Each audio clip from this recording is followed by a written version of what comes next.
블루아울의 100억 달러 데이터 센터 투자 철회를 빌미로 한 오라클 주가 폭락은 인공지능 붐의 두 가지 한계를 드러내는 단면이라는 주장이 나왔습니다.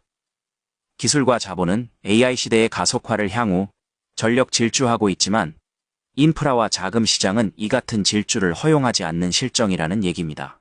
미국 금융매체 포춘은 오라클 주가 급락 사태가 비트의 속도를 원자의 속도와 맞추고 성장 스토리를 성장 재무 현실과 조율하는 조정 국면의 본격적인 신호탄이라고 해석했습니다.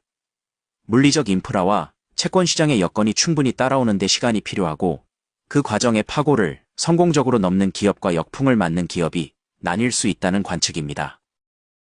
AI 붐의 겉모습만 보면 모델만 잘 만들면 자본과 GPU를 투입해 무한정 확장할 수 있다는 느낌을 줍니다.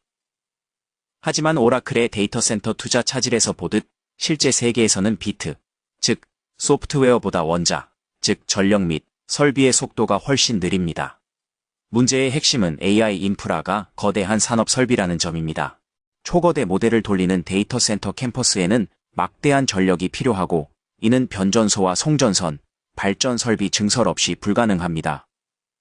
대형 변압기와 고압 스위치 기어, 냉각 시스템, 가스터빈 등 핵심 장비는 수개월이 아니라 수년짜리 리드타임, 물품 발주 때부터 실제 사용까지 걸리는 시간을 가진 산업재입니다. 포춘에 따르면 변압기는 4-5년, 가스터빈은 6-7년 걸립니다. 게다가 이런 인프라를 설계, 시공, 연결할 수 있는 전문 인력과 공사업체도 제한적입니다. AI 기업이 지갑을 열었다고 해서 전력과 중장비, 토목업계의 생산 능력이 하루아침에 2배로 뛰지 않습니다. 엑셀 속 투자 계획은 몇 년 안에 수십 기가와트급 데이터 센터 확보를 설계하지만 현실에서는 인허가와 제작, 시공, 시험 등으로 일정이 밀리기 일쑤입니다. 오라클이 미국 내 일부 오픈 AI 전용 데이터 센터 완공 목표를 2027년에서 2028년으로 미루기로 한 것은 현실과 이상의 괴리를 드러내는 단면입니다. 비트의 세계는 빠르고 원자의 세계는 느린데 데이터 센터는 두 가지가 충돌하는 지점이라고 업계 전문가들은 지적합니다. AI 업체들은 모델 출시를 기준으로 판단하지만 전력과 설비, 건설업계는 10년 단위로 움직인다는 얘기입니다. 시간적인 불일치가 결국 AI 인프라 확장에 1차적인 물리적 한계로 작용하는 모양새입니다. AI 붐의 두 번째 브레이크는 다름 아닌 돈입니다. 특히 채권 시장입니다. 오라클 사례가 유독 주목받는 이유는 AI 인프라 경쟁에 뒤늦게 뛰어들면서도 막대한 설비 투자를 빚의 상당 부분 의존하고 있기 때문입니다. 오라클은 최근 분기 설비 투자만 120억 달러를 투입하며 시장 예상치인 82억 5천만 달러에 비해 훨씬 공격적인 행보를 취했습니다. 2026 회계연도 설비 투자 전망치도 150억 달러 올렸습니다. 이 가운데 상당 부분이 오픈 AI 전용 데이터 센터와 같은 AI 인프라 구축에 투입됩니다. 문제는 이런 공격적인 투자에 비해 본업인 클라우드와 관련 인프라 매출이 기대치를 밑돌면서 부채를 감안할 현금 창출력이 뒷받침되기 어려울 수 있다는 우려가 커지고 있다는 점입니다. 채권 시장은 민감하게 반응했습니다. 오라클 회사채의 수익률이 급등했고 일부 신규 발행 채권은 정크 수준의 가격에 거래되기 시작했습니다. 신용 리스크 지표는 금융위기 당시인 2009년 이후 최고치로 뛰었습니다.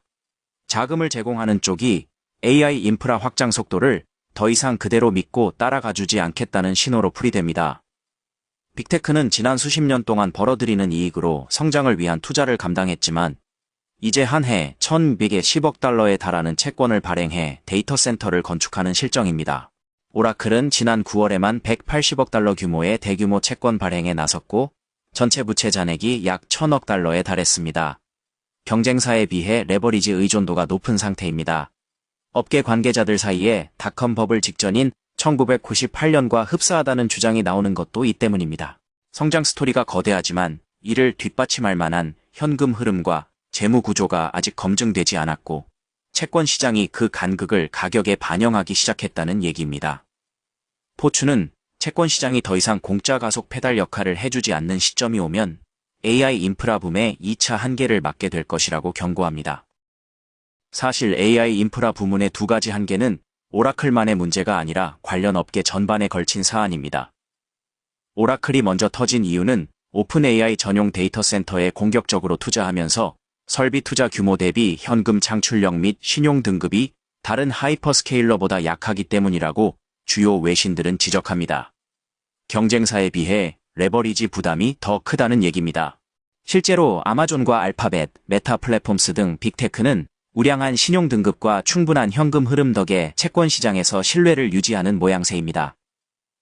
아마존과 알파벳, 메타 플랫폼스, 마이크로소프트, 오라클 등 5개 하이퍼스케일러가 2025년에만 1,210억 달러의 회사채를 발행한 가운데 오라클의 스프레드가 48bp로 벌어졌고 메타와 알파벳은 각각 7bp와 15bp로 완만한 수준을 나타내고 있습니다.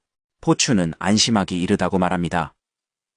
레버리지에 가장 취약한 오라클에 먼저 경고등이 켜졌을 뿐 나머지 빅테크도 부채 의존도가 과거보다 크게 높아졌고 물리적 병목을 똑같이 겪고 있어 AI 수요와 이익이 기대치에 못 미칠 경우 오라클과 흡사한 홍역을 치를 수 있다는 경고입니다.